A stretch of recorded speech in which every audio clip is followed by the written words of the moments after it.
Hey everyone, just kind of making a video. I'm going to start making video logs of my journey for trying to conceive.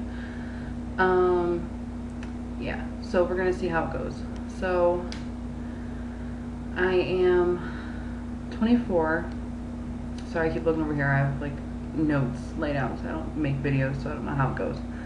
But I'm 24. My husband and I have been together.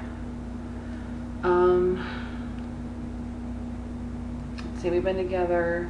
This next month will be 2 years married. This December will be 5 years together. And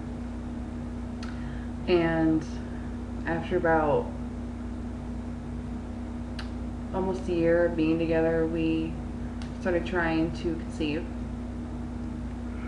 So about 4 years we've been trying to conceive. It's not going good, but we still have our, hoping we will.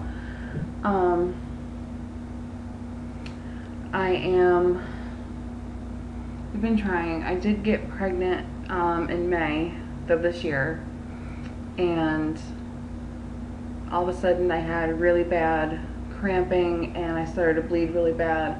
So, my, aunt flow is all over the place. It's rare I ever get it the same time every month. And so I had really, really bad cramps and it was awful. And before I found out I was pregnant, I hadn't even gotten my period for about 3 months. So when I went to the doctor, when I found out I was pregnant, they thought I was a good like 12, 13 weeks. So when I had really bad bleeding, they sent me for an ultrasound. They couldn't find anything, and then they took the blood test to see exactly how far along you are, and I was only about 3 weeks. And on Mother's Day, I had found out that I miscarried. So that was in May. So I was devastated, and I was upset for a really long time because, I've always had female issues, and I have ever since, God, I was 10 when I first got, when Aunt Flo decided she was going to start coming to visit me.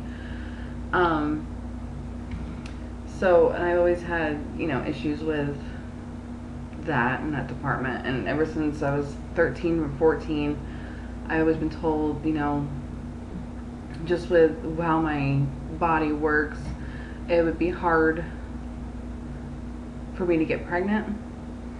And after trying for 4 years and seeing a positive pregnancy test, granted it was from the dollar store, but I got 2 of them, and my mom's a nurse and she brought a pregnancy test home from her doctor's office, and it wasn't even first morning urine, it was like dinner time, like 5 or 6 o'clock, and they were all positive. So I was ecstatic, I was so excited, and I miscarried, so that was really devastating.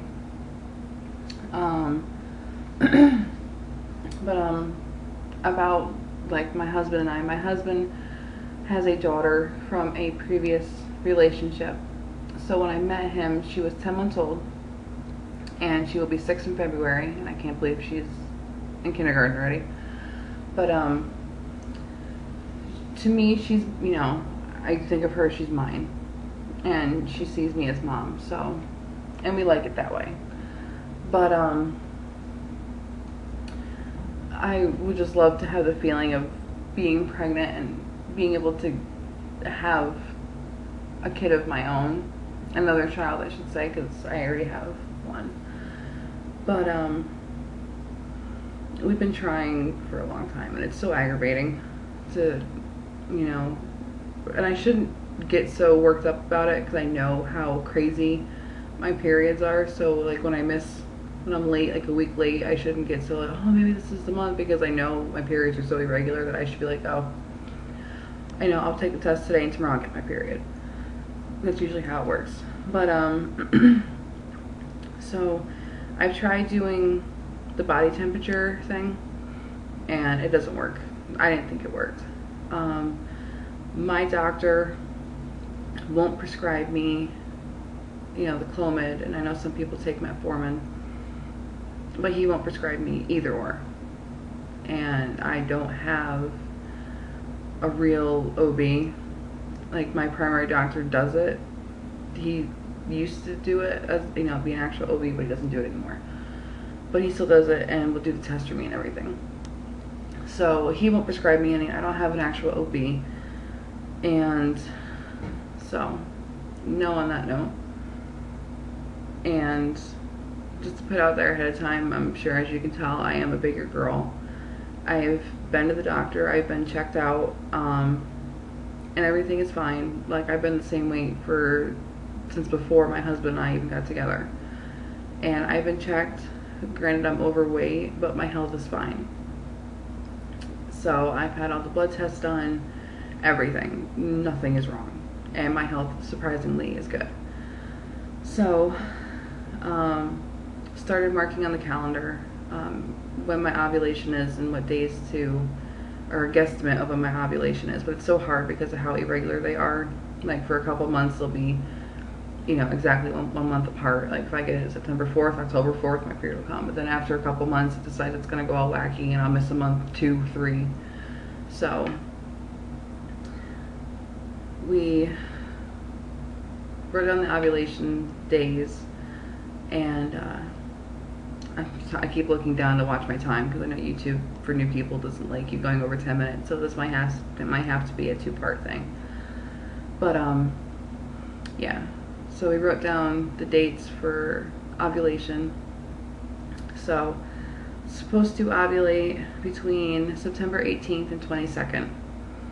So, and that was off of the First Response pregnancy test website, where you put in the first day of your last period, and it'll tell you when your peak ovulation days are for that month, and then it gives you 3 or 4 ovulation days after that for the next couple months. So I'm gonna try and go by that. I'm not gonna rely strictly on the ovulation thing off of the First Response website, but to try and stick with that, because I usually go in 30 days, like 30-day cycles when it decides to cooperate. So because that's when it's due, because I have 30 days. So my ovulation starts the 18th, 22nd of September, and my period is due October 4th. So, and I'm still like watching a lot of videos online about, wanting to become pregnant and taking the live pregnancy test. And I give props to the women that do live pregnancy tests, because for 4 years, seeing so many negative signs and getting your hopes up every month, just hoping this one time it's going to be positive. And it takes a lot of courage to want to do that and post it on the website for everybody to see.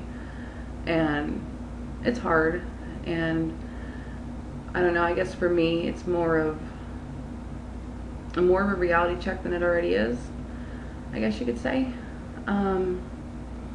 So I'm going to try and do videos once a week, just to kind of update how the week's going, to see, how I'm doing to prepare myself for it. I'm going to try and, like once a week, and hopefully I'll start getting better at it, and I'll be able to do it, because I know a lot of the videos I watched on YouTube were, average to smaller girls that were having issues, and, I feel for them, because it's hard, and 4 years is horrible. But I wanted to do one only because, it's nice to see other girls that are going through what you're going through. It's hard to relate to a girl that's average to thin, because, it should be easier. I guess I shouldn't say easier, but they're in, better health with being average to thinner. So, but, so I wanted to do this. I know I'm going to have people commenting about my weight and wanting to be pregnant, but I'm going to do it anyway, because it'll help me keep a sane mind and not worry. And I know worrying isn't good either, because worrying can not be good for the body when you're trying to get pregnant. But so I'm going to stop part 1 here, and then I'll upload part 2, and I promise I'll try not to ramble on in part 2, because if you're anything like me, you kind of push along the thing on YouTube just to kind of speed it up, and like, what's the point? So I'll try and wrap up the part 2 quicker, and I'll make sure I don't write as many notes next time. Okay, I'll see you in a minute.